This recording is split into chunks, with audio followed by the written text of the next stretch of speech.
Hi hello అందరికీ నమస్కారం. Welcome to my YouTube channel Crick boss. ఇవాళ మన వీడియో వచ్చేసరికి ప్రస్తుతం జరుగుతుంది బోర్డర్ గవాస్కర్ ట్రోఫీలో 5th టెస్ట్ డే 2 రివ్యూ. ఈ వీడియోలోకి వెళ్ళే ముందు నా వీడియోని ఎవరైనా కొత్తగా చూస్తుంటే ప్లీజ్ సబ్స్క్రైబ్ చేసి నన్ను ఎంకరేజ్ చేస్తారని కోరుకుంటున్నాను. అండ్ ఈ వీడియోకి లైక్ చేయండి. కమింగ్ టు ద వీడియో, అదర్ కొట్టిన బౌలర్స్ అండ్ రఫ్ ఆడించిన రిషబ్ పంత్ గురించి అంత చెప్పుకున్న తక్కువే. అండ్ మన బౌలర్స్ అయితే మంచిగా బౌలింగ్ చేస్తాడు.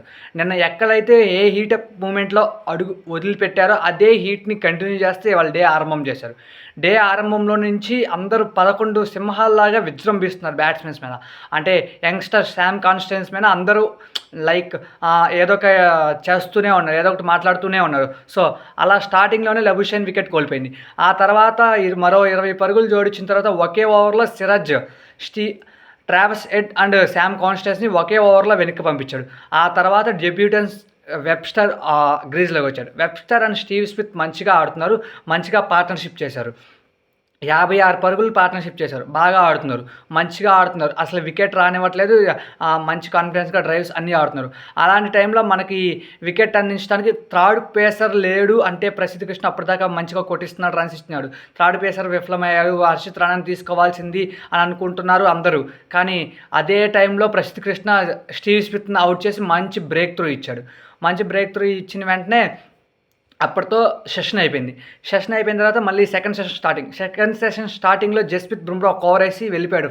ఆఫ్ ద ఫీల్డ్ వెళ్ళిపోయాడు. జస్ట్ ఏదో నిగిల్ అనుకుని ఆఫ్ ద ఫీల్డ్ వెళ్ళిపోయాడు అనుకున్నాను. కానీ డైరెక్ట్గా స్కాన్స్ కోసం హాస్పిటల్కే వెళ్ళిపోయాడు. సో బుమ్రాకి రిజల్ట్స్ ఇంకా రాలేదు. ప్రస్తుతానికైతే టీంలోకి జాయిన్ అయ్యాడు. కానీ రిజల్ట్ ఎట్లాంటిది ఏంటి అనేది ఇంకా రిజల్ట్స్ రాలేదు. సో చూద్దాం, హోప్ ద బెస్ట్. బుమ్రాకి ఎక్కువ ఇంజురీ అవ్వకూడదు. బుమ్రా ఖచ్చితంగా తిరిగి సెకండ్ ఇన్నింగ్స్లో బౌలింగ్ చేస్తే ఇండియాకి గెలిచే ఛాన్సెస్ ఎక్కువ ఉంటాయి. సో కెప్టెన్ లేడు, ఎలా ఉంటుందో ఏముంటుందో. బౌలింగ్ లేదు, ఒకే ఒక బౌలర్ సిరాజ్. అంటే అప్పటిదాకా థర్డ్ బౌలర్ లేరు అనుకున్నాడు. కానీ అలాంటి టైంలో మన ఇండియన్ బౌలర్స్ పికప్ అయ్యారు. పికప్ అవడం అంటే ఎట్లా, బుమ్రా లేకుండా టీమిండియా లేదు అనుకున్న టైం దగ్గర నుంచి బుమ్రా లేని టైంలో కూడా మన మిగిలిన ముగ్గురు ఫాస్ట్ బౌలర్ మంచిగా విరుచుకుపడి వికెట్లు తీశారు. అలా స్టీవ్ స్మిత్ అవుట్ అయిన తర్వాత అలెక్స్ క్యారీ, వెబ్స్టర్ మంచి పార్ట్నర్షిప్ చేస్తుంటే సేమ్ మళ్ళీ ఇక్కడ పార్ట్నర్షిప్ బ్రేక్ చేసింది కూడా ప్రసిద్ధ్ కృష్ణనే. ప్రసిద్ధ్ కృష్ణ ఆ పార్ట్నర్షిప్ బ్రేక్ చేశాను కానీ వెబ్స్టర్ అలెక్స్ క్యారీ అవుట్ అయిపోయాడు. వెబ్స్టర్ ప్యాట్ కమిన్స్తో కలిసి మరో 20 పరుగులు జోడించగానే ప్యాట్ కమిన్స్ అండ్ మిచెల్ స్టార్క్ని వరుస ఓవర్లో ఆల్రౌండర్ తెలుగు కుర్రాడు నితీష్ కుమార్ రెడ్డి అవుట్ చేశాడు. నితీష్ కుమార్ రెడ్డి ప్యాట్ కమిన్స్ని అవుట్ చేశాడు. దాని తర్వాత ఓవర్లోనే మళ్ళీ మిచెల్ స్టార్క్ని కూడా అవుట్ చేశాడు. ఇక్కడ మన ఇండియా గురించి బాగా చెప్పుకోవాల్సింది అంటే స్లిప్లో ఫీల్డింగ్ అందరూ మంచిగా చేశారు. అక్కడ జైస్వాల్ క్యాచెస్ తీసుకున్నా కానీ, విరాట్ కోహ్లీ క్యాచెస్ తీసుకున్నా కానీ, అండ్ కేఎల్ రాహుల్ అయితే అబ్సల్యూట్ సినిమా. అంటే మంచిగా అసలు ఏ క్యాచ్ వచ్చినా వదలనట్టు పట్టుకేసుకున్నాడు కేఎల్ రాహుల్ కూడా.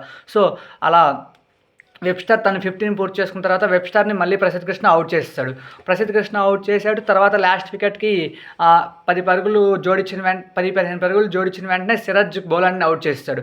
సో ఆస్ట్రేలియా దీంతో ఆల్అౌట్ అయిపోయినాయి. 4 పరుగులు ఆధిక్యంలో ఉంది ఇండియా. 4 పరుగులు ఆధిక్యంలో ఉంది ఇండియా. ఓకే, అప్పటిదాకా లీడ్లో ఇండియా 4 రన్స్ తీసుకుంది. ఆ తర్వాత ఇండియన్ బ్యాటింగ్ దిగాడు. ఫస్ట్ నుంచి చాలా పాజిటివ్గా ఆడాడు. ఫస్ట్ ఓవర్లోనే జైస్వాల్ స్టార్క్ 4 4లు కొట్టాడు. మంచిగా ఫాస్ట్గా ఆడుతున్నారు. అలా 42 పరుగులు జోడించిన తర్వాత 8వ ఓవర్లో స్కాట్ బౌలింగ్లో కేఎల్ రాహుల్ అవుట్ అయిపోయాడు. ఆ తర్వాత ఓవర్లోని మళ్ళీ జైస్వాల్ కూడా బౌలింగ్లో. ఇక్కడ మనం ఈ టెస్ట్లో మన బౌలింగ్ గురించి ఎంత చెప్పుకున్నా బౌలింగ్ గురించి కూడా అంతే చెప్పుకోవాలి. బౌలింగ్ మిషన్ లాగా వేస్తున్నాడు. అసలు వరుసగా స్పెల్ 10 ఓవర్లు 12 ఓవర్ల స్పెల్ ఆపకుండా కంటిన్యూ చేస్తాడు డే మొత్తం. సో చాలా డెడికేషన్గా, చాలా ప్యాషనేట్గా మంచిగా ఒకే ఏరియా లైన్ అండ్ లెంత్లో అటాక్ చేస్తూనే ఉన్నాడు బౌలాండ్ మాత్రం. ఆ తర్వాత కోహ్లీని కూడా బౌలాండ్ అవుట్ చేశాడు. సేమ్ రిపీట్ మళ్ళీ outside the off stump line, same nick keeper catch, స్లిప్లో క్యాచ్ రిపీట్ అయిపోయింది. కోహ్లీ కూడా చాలా అగ్రెసివ్గా ఫీల్ అయ్యాడు. ఆ తర్వాత పంత్ వస్తున్న ఫస్ట్ బాలే 6 కొట్టాడు. రఫ్ ఆడించాడు. పంత్ గురించి ఎంత చెప్పుకున్నా తక్కువే. మొన్నటిదాకా విమర్శలు ఎదుర్కొన్నాడు, దెబ్బలు తీసుకున్నాడు, పడ్డాడు లేచాడు. అందరూ బ్యాటింగ్కి టైం చేయటమే కష్టంగా ఉన్న గ్రౌండ్లో తాను మాత్రం మెరిపించాడు. 200 స్ట్రైక్ రేట్తో ఆడాడు. వింటేజ్ రిషబ్ పంత్ని తీసుకొని వచ్చాడు. ఆ తర్వాత గిల్ కూడా అగ్రెసివ్ షాట్ ఆడిపోయి వెబ్స్టర్ బౌలింగ్లో కీపర్ క్యాచ్ ఇచ్చి అవుతాడు. పంత్ జడేజా 40 రన్స్ పార్ట్నర్షిప్ చేశాడు. ఈలోపు పంత్ తన హాఫ్ సెంచరీ పూర్తి చేసుకున్నాడు. 29 బంతుల్లో హాఫ్ సెంచరీ పూర్తి చేసుకోడు. మొత్తం 37 బంతుల్లో 61 పరుగులు చేసి పంత్ అవుట్ అయిపోయాడు. కానీ మంచిగా ఆడాడు. వింటేజ్ రిషబ్ పంత్ని తీసుకొచ్చాడు. ఆ తర్వాత నితీష్ కుమార్ రెడ్డి జడేజా ఆడుతున్నారు, స్లోగా అంటే స్టడీగా ఉండి ఇన్నింగ్స్ని కొంచెం ముందుకి తీసుకొని వెళ్తారు అని అనుకున్న టైంలో నితీష్ కుమార్ రెడ్డి అగ్రెసివ్ షాట్ ఆడదామనుకొని పోయి అవుట్ అయిపోయాడు బౌలెండ్ బౌలింగ్లో. ఇక్కడ బౌలెండ్ గురించి మనం చాలా చెప్పుకోవాలి. ఎందుకు 4 వికెట్లు తీసుకున్నాడు, ఎక్కడ మంచి లైన్ లెంత్ వేస్తున్నాడు, ఎక్కడ షాట్ కొట్టడానికి ఛాన్సే అవ్వలేదు. కానీ అలాంటి టైంలో కూడా రిషబ్ పంత్ రఫ్ ఆడించాలి. కానీ అదంతా సెకండరీ. రిషబ్ పంత్ వేరే లెవెల్ ఆట ఆడాడు వాళ్ళు మాత్రం. ఆ తర్వాత ఇప్పుడు డే ముగిసేసరికి వాషింగ్టన్ సుందర్ జడేజా గ్రీజ్లో ఉన్నాడు. 146 పరుగులు ఇండియా ప్రస్తుతం స్కోర్ చేసింది. సో రేపు ఏం జరుగుతుందో చూద్దాం. రేపు మినిమం ఇంకొక 50-60 ఇంకొక 100 మ్యాక్సిమం 100 మినిమం ఒక 50-60 కొట్టుకుంటే మన ఇండియాకి మంచి ఛాన్స్ ఉంటుంది గెలవడానికి. ఇంకా మ్యాక్సిమం ఎంతైనా వెళ్ళిపోవచ్చు, మనం చెప్పుకోలేము. సో చూద్దాం. జడేజా అండ్ వాషింగ్టన్ సుందర్ కలిసి ఇండియాకి ఒక మంచి స్కోర్ తీసుకొస్తారని కోరుకుందాము.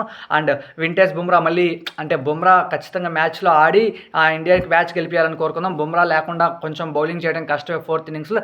కానీ ఈ పిచ్లో 4th ఇన్నింగ్స్లో బ్యాటింగ్ చేయడం కష్టం. చూద్దాం. Hope the best. India will one the match. India గెలవడానికి ఎక్కువ ఛాన్సెస్ ఉన్నాయి. చూద్దాం ఏం జరుగుతుందో. కానీ ఇక్కడ ఇవాళ మనం చెప్పుకోవాల్సింది రిషబ్ పంత్ రఫ్ ఆడించేశాడు. మన బౌలర్స్ అయితే అందరూ బాగా వేశారు. సో ఇలా ఇవాళ డే అయిపోయింది. ప్లీజ్ నా ఛానల్ ఎవరైనా కొత్తగా చూస్తుంటే ప్లీజ్ సబ్స్క్రైబ్ చేయండి. ఈ వీడియోని లైక్ చేయండి. Please do subscribe Crick boss.